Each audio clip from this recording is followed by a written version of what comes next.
السلام علیکم ورحمۃ اللہ وبرکاتہ۔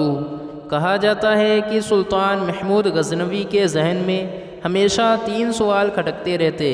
پہلا سوال یہ کہ میں واقعی سبکتگین کا بیٹا ہوں کہ نہیں، کیونکہ ان کے متعلق مشہور تھا کہ یہ بادشاہ کے سگے بیٹے نہیں بلکہ لے پالک ہیں۔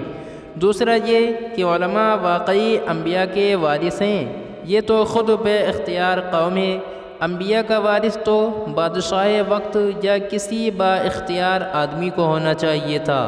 تیسرا یہ کہ میں جنت میں جاؤں گا یا نہیں۔ انہی 3 سوالات کو ذہن میں لے کر وہ ہمیشہ پریشان رہتے تھے۔ ایک مرتبہ کسی سفر سے واپس آ رہے تھے کہ راستے میں ایک طالب علم کو دیکھا جو کتاب ہاتھ میں لیے ایک کباب فروش کے دیے کے پاس کھڑا ہے۔ ہوا چلتی ہے تو یہ طالب علم دیے کے ذرا قریب ہو جاتا ہے، زیادہ آگے بھی نہیں بڑھ سکتا۔ کہیں کباب فروش یہ نہ کہہ دے کہ بھائی لینا نہیں تو پھر کھڑے کیوں ہو۔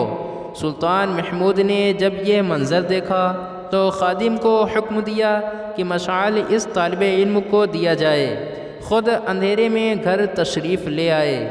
اسی رات خواب میں آپ صلی اللہ تعالیٰ علیہ وسلم کی زیارت نصیب ہوئی۔ آپ صلی اللہ تعالیٰ علیہ وسلم نے ایک جملہ ارشاد فرمایا اور سلطان محمود کو اپنے 3 سوالوں کے جواب مل گئے۔ معلوم ہے جملہ کیا تھا؟ ملاحظہ کیجئے، اے سبکتگین کے بیٹے، تیرے جنت میں جانے کے لیے اتنا کافی ہے کہ تو نے اس انبیاء کے وارث کو چراغ دیا، لہٰذا اللہ کے بندوں سے دوستی لگائیں، ان کی گزر بسر جانیں اور اپنی ذمہ داری ادا کریں۔ مزید اچھی ویڈیوز کے لیے لائک، شیئر، کمنٹ اور سبسکرائب ضرور کریں۔